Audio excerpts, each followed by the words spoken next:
Welcome back to Math 107 College Algebra.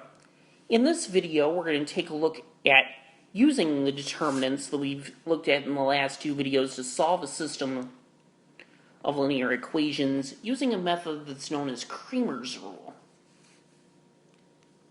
So, if I take a system of equations, let's do x plus y plus z equals 3. Then 2x minus y minus z is equal to 1. Then x plus 3y minus 2z is equal to negative 4.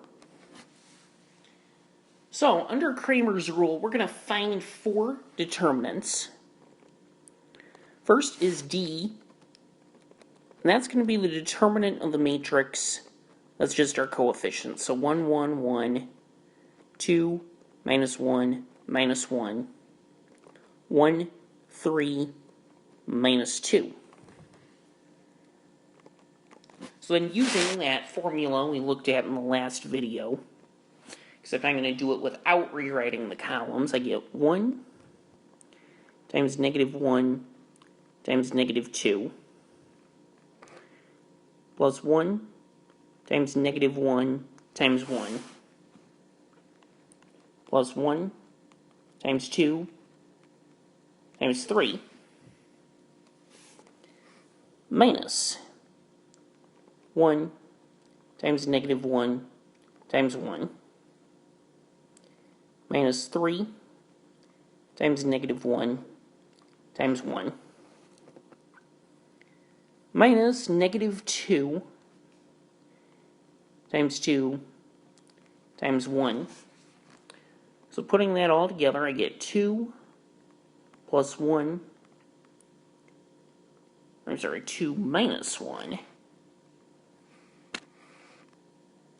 plus 6 plus 1 plus 3 plus 4, and that equals 2, 1, 7, 8, 11, 15.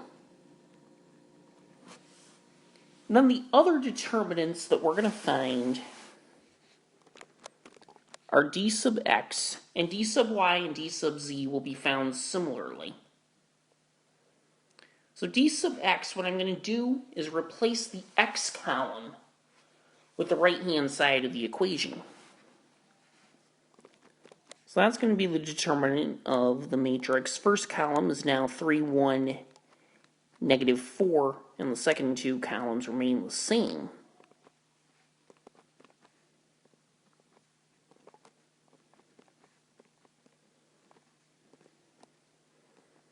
So now I can find this determinant. So, putting a little separation here. 3 times negative 1 times negative 2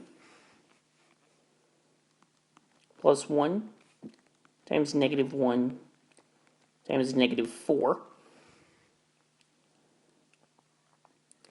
plus 1 times 1 times 3 minus a negative 4 times negative 1 times 1 minus 3 times negative 1 times 3, and then minus a negative 2 times 1 times 1. So putting that all together, I get 6 plus 4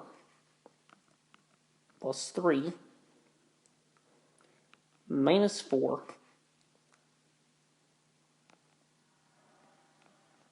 plus 9 plus 2 That comes out to 6, 10, 13, 9, 18, 20. D sub y, d sub z will be similar. You just replace the y column to find d sub y, z column to find d sub z. And then what you get in the end is x is going to equal d sub x over d. Y will equal d sub y over d. And z will equal d sub z over d. So in this case, we found what x is. X will be 20 15ths or 4/3. And we can use the same method to find y and z.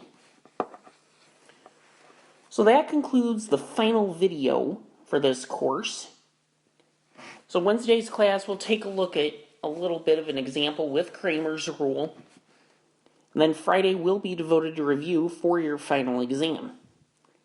So I will see you in class on Wednesday.